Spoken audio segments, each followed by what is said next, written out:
Salut à vous et bienvenue dans cette nouvelle vidéo.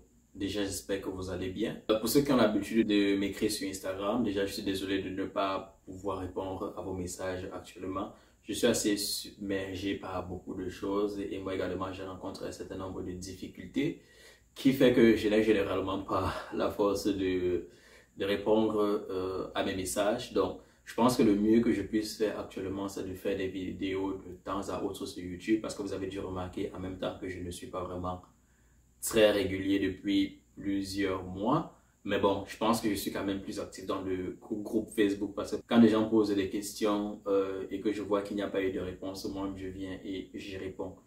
Donc sans plus tarder, comme d'habitude, vous avez vu le titre de la vidéo et vous savez déjà de quoi est-ce que nous allons parler. Donc je vais tout d'abord vous donner le profil de mon amie qui a obtenu son permis d'études cette année. Donc elle a 26 ans et elle est titulaire d'un brevet de technicien supérieur en informatique industrielle et elle a obtenu ce diplôme-là en 2018. Et je pense que c'est important de savoir ça pour la suite de l'histoire. L'histoire commence en 2020. Quand aux alentours de janvier, elle m'envoie un message pour me dire qu'elle aimerait bien étudier au Canada et qu'elle voudrait que je l'aide pour ça et que je lui suggère des écoles qui ne coûteraient pas très cher. C'est comme ça que je lui propose le collège communautaire du Nouveau-Brunswick. Et elle a commencé la procédure en fait en même temps que mon cousin parce qu'à la même période, mon cousin m'a fait savoir qu'il voulait également étudier au Canada. Donc en février 2020, on a fait les demandes d'admission pour les deux. Donc, quand on a fait les demandes d'admission, les deux ont été mis sur liste d'attente puisqu'il n'y avait plus de place pour les différents programmes qu'ils voulaient. Et elle également, elle voulait toujours faire un programme industriel au Canada. Donc, c'était assez évident pour nous qu'elle allait obtenir son admission puisqu'elle a eu d'assez bonnes notes en mathématiques au secondaire et qu'elle a eu également au BTS, elle a eu de bonnes notes en mathématiques et dans les filières industrielles. Donc, en 2020, on n'a pas pu avoir l'admission et puis je lui ai dit que pour 2021, en fait, on va s'y prendre assez tôt. Donc, aux alentours de septembre 2021, on a fait une autre demande d'admission. Et à la fin de novembre, en fait, on a eu la réponse disant qu'elle avait sa demande d'admission pour le programme industriel. Et aux alentours de janvier, on a décidé qu'on va commencer à composer le dossier pour la demande de permis d'études. Donc, le dossier a été composé entre janvier et mai, puisque c'est en mai qu'elle a déposé sa demande. Et je tiens à vous dire que c'est pas compliqué de composer un dossier pour une demande de permis d'études. Vous pouvez composer votre dossier et remplir les formulaires en une semaine ou même en 3 jours. Parce que je pense que moi, à mon époque, j'avais dû le faire en une semaine, voire même un peu moins que ça. Mais pour elle, ça a pris environ 5 mois parce que parfois, je lui demandais de faire quelque chose, je lui demande de remplir un formulaire. Elle prend 2 semaines pour remplir le formulaire. Et quand elle prend 2 semaines pour remplir le formulaire, qu'elle m'envoie le formulaire pour que moi, je corrige, moi, je dis que, comme tu as fait quelque chose que tu pouvais faire en 2 heures, en 2 semaines, moi aussi, je peux réviser ton formulaire en 2 semaines. Donc, c'est un peu comme ça que les choses ont pris du temps. Et finalement, c'est le 11 mai qu'elle a pu faire sa première demande de permis d'études, donc le 11 mai 2020. Et je vais un peu vous afficher la timeline à l'écran, donc vous devez la voir actuellement. Donc, vous pouvez voir que le 11 mai, on a la confirmation de transmission de la demande en ligne. Le 11 mai également, on a la confirmation d'envoi de son dossier. Mais avant même de continuer, on va discuter sur comment est-ce que son dossier était composé. Bien évidemment, elle a rempli les 2 formulaires exigés, qui est le formulaire de demande de permis d'études et le formulaire sur la famille. En plus de ça, au niveau de sa situation financière, puisque c'est l'une des parties les plus importantes pour la photo et pour le reste, vous pouvez vous débrouiller vous-même. Donc, en ce qui concerne la situation financière, à ce moment-là, il y avait les relevés de compte de ses parents. On a mis les relevés de compte des 12 derniers mois et il faut dire que ces 2 parents sont des commerçants et puis ces 2 parents étaient ses seuls garants et ils sont commerçants au Cameroun. Donc, dans leur compte bancaire, il y avait des mouvements environ de 20 000 $ canadiens tous les mois. Et ce que j'ai l'habitude de dire aux gens, c'est que parfois, c'est pas l'argent qui est disponible dans le compte qui compte le plus, mais ce sont les mouvements, donc la quantité d'argent que la personne est capable de produire tous les mois. C'est ce qui importe le plus. Parce que parfois, certains vont vous dire que, mon garant a telle somme d'argent. Mais je veux leur dire que ton garant, cette somme d'argent-là, cet argent-là ne suffit pas, par exemple, pour financer toute la durée de tes études, ou alors le garant lui-même va utiliser ça pour financer sa propre vie et la vie de sa famille. Et ça, l'agent de l'immigration le sait. Donc, la question qui se pose, c'est, en plus de cet argent-là, combien est-ce que ton garant est capable de produire tous les mois? Ça, c'est la réelle question. Donc, en plus des relevés de compte de ses parents où il y avait des mouvements d'environ 20 000 $, les parents ont également mis leur titre foncier puisqu'ils ont plusieurs terrains qui leur appartenaient. Bon, on n'a pas choisi de partir chez un notaire pour que le notaire évalue ça. Ça, je lui ai laissé le choix de le faire ou pas. Bon, elle ne l'a pas fait. Donc, on n'a pas évalué la valeur des terrains, mais ils ont quand même mis les titres fonciers de tous les terrains qu'ils possédaient. En plus de ça, ils ont également mis les documents des taxes qu'ils payent en fait dans le pays, puisqu'on paye des taxes en tant que commerçant. À part ça, il y avait également la somme d'argent qu'elle a envoyée au CCNB, puisqu'elle a décidé d'envoyer l'argent au Canada et directement à l'école. Et à ce niveau-là, on a fait une erreur que vous allez comprendre plus tard. Parce que sur la lettre d'admission que l'école te donne, en tout cas pour le collège communautaire du Nouveau-Brunswick, ils vous disent que pour pouvoir vivre au Canada, il vous faut environ 15 000 $ et qu'en plus de ça, il faut payer les frais de scolarité qui s'évaluent à presque 10 000 $. Donc, on va dire que les deux font environ 25 000 $. Sauf qu'il y a un PowerPoint à l'époque qu'ils avaient l'habitude de donner. Le PowerPoint là devait permettre aux gens de mieux comprendre, en fait, de mieux comprendre comment on fait pour demander un permis d'études. Et sur ce PowerPoint-là, le montant qu'ils estimaient, c'était environ 20 000. Donc, on s'était basé sur le PowerPoint au lieu de se baser en fait sur la lettre d'admission. C'est pour ça qu'on a envoyé environ 24 000 qui était inférieur aux 25 000 qu'il faut nécessairement. Et même comme on met un montant minimum, généralement, si vous voulez envoyer de l'argent, il faut envoyer un peu plus que le minimum demandé, si jamais vous avez la possibilité. Donc, elle avait envoyé 50 000 $ au Canada pour sa première demande de permis d'études. Et pour revenir à sa timeline, je vais remettre la capture d'écran. Donc, au niveau de sa timeline, vous pouvez voir que le 11 mai, ça a été déposé. Le 12 mai, elle est partie faire la biométrie. Donc, la biométrie, c'est pour ceux qui n'ont jamais fait de demande pour venir au Canada, généralement, vous allez partir faire la biométrie. C'est-à-dire que vous allez donner vos empreintes digitales qui seront valables pour 10 ans. Et vous pouvez voir que le 5 juin, elle a reçu une lettre de correspondance. La lettre de correspondance là était pour lui dire que tes données biométriques sont valables pour les 10 prochaines années. Généralement, quand tu reçois cette lettre de correspondance, la première qu'elle a eue le 5 juin pour les données biométriques, tu sais déjà que ta demande sera un refus, c'est-à-dire que le refus va arriver dans les 24 heures qui suivent au maximum. Et puis la dernière lettre de correspondance que vous voyez, c'était le motif de refus que je vais vous montrer un peu plus tard. Donc généralement, ce qui se passe, c'est que quand les choses sont bien pour toi, avant de recevoir la lettre de correspondance pour la biométrie, tu dois recevoir la visite médicale. Puisque pour venir au Canada en tant qu'étudiant, il y a une visite médicale à faire que vous devez faire auprès de certains médecins en fait. Parce qu'ils vont vous donner la liste des médecins dans votre pays chez qui vous pouvez le faire. Au niveau des motifs de refus que vous pouvez voir à l'écran actuellement, vous pouvez voir que je ne suis pas convaincu que vous quitterez le Canada à la fin de votre période de séjour en vertu du paragraphe 216 alinéa 1 du règlement sur l'immigration et la protection des réfugiés, compte tenu de la raison de votre visite. La raison de votre visite, ça veut dire qu'il ne pensait pas réellement qu'elle venait au Canada pour étudier, mais qu'elle venait au Canada pour d'autres motifs. Probablement à cause de son âge qui était pas mal avancé pour venir faire la première année. Mais quand je dis pas mal avancé, je dis également à préciser qu'il y a des personnes qui arrivent à avoir le permis d'études depuis l'Afrique et qui ont presque la quarantaine pour venir étudier au Canada. Mais sinon, à l'époque, elle avait 25 ans. 25 ans, c'est pas non plus tout jeune pour revenir faire la première année. En considérant qu'elle avait terminé le secondaire à l'âge de 19 ans, donc environ 6 ans plus tôt. Vous pouvez également voir que le deuxième motif, c'est que je ne suis pas convaincu que vous quitterez le Canada à la fin de votre période de séjour compte tenu des perspectives d'emploi limitées dans votre pays de résidence. Ce motif-là, je dirais qu'elle a reçu parce qu'elle a choisi une filière industrielle. Bon, on sait déjà qu'il n'y a pas beaucoup d'emplois en Afrique subsaharienne et qu'en plus de ça, c'est peu industrialisé. Donc, quand tu choisis une filière industrielle, c'est un peu comme si tu es un ovni. En plus de ça, je ne suis pas convaincu que vous quitterez le Canada à la fin de votre période de séjour compte tenu de votre situation actuelle en matière d'emploi. Parce que actuellement, à ce moment, la situation actuelle en matière d'emploi, c'est parce qu'elle n'avait pas prouvé qu'elle avait un emploi. Ça, on va y revenir dans un instant.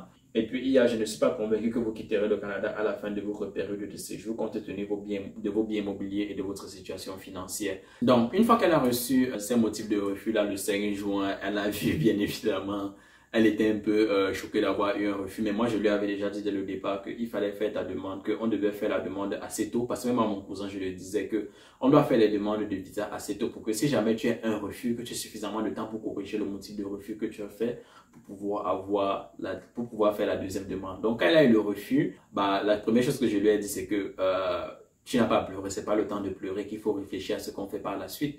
Et puis, on a regardé les différents motifs de refus et on a commencé à réfléchir.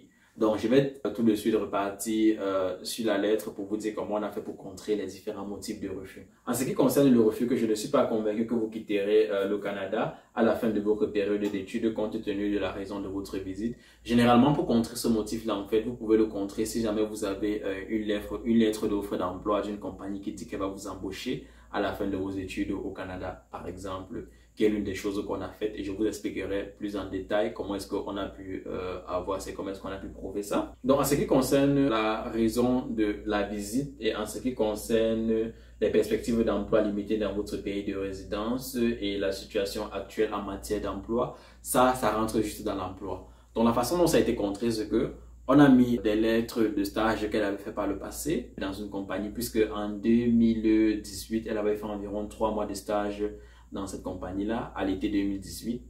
Et elle avait également fait par la suite d'autres stages dans cette compagnie-là après avoir terminé son BTS. Donc, elle avait fait un autre stage de 3 mois.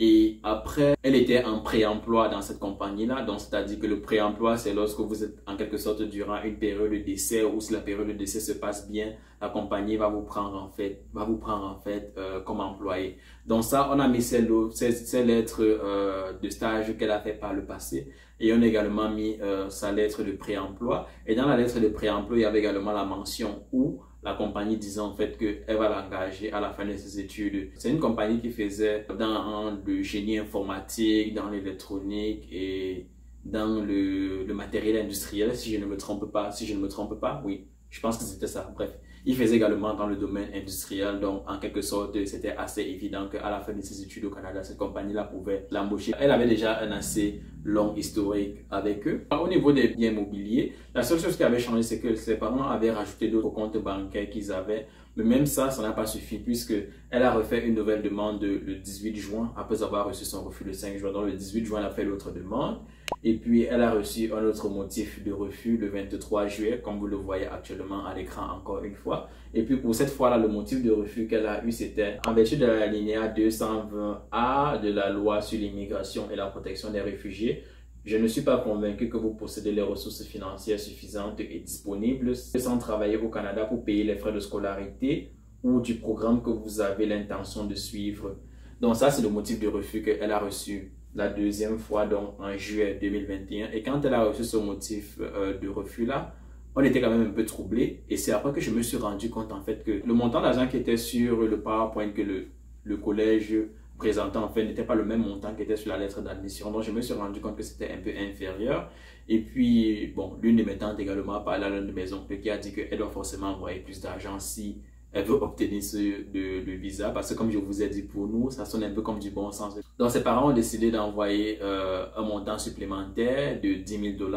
Et puis le temps que ça prenait également pour transférer l'argent, on s'est dit que de toute façon il n'y a plus suffisamment de temps pour faire une autre demande d'admission puisqu'elle avait eu un refus le 23 juin. On se disait que même si on redemande maintenant, en fait, il va se faire trop tard pour la rentrée. Donc, c'est mieux de directement attendre l'année prochaine. Pour l'année prochaine, qui sera cette année de 2022, là, donc, aux alentours de septembre 2021, on a refait une autre demande d'admission qu'elle a obtenue, bien évidemment, puisqu'elle avait déjà eu par le passé. Puis, elle a commencé à composer directement ses documents et je lui ai dit, attends un peu, puisque tu as rentré en septembre, c'est probablement mieux d'attendre janvier ou février pour demander. Donc, en janvier, elle a commencé à reconstituer les documents et puis elle a fait sa demande de visa le 7 janvier que vous pouvez voir actuellement à l'écran. Et vous pouvez voir que le 1er avril, donc presque 1 mois et demi plus tard, presque 2 mois plus tard, oui, elle a reçu le message en fait au parti faire sa visite médicale. Et puis le 28 avril, vous pouvez voir qu'elle a reçu la lettre de correspondance. Ça, c'est la lettre pour aller donner des données biométriques.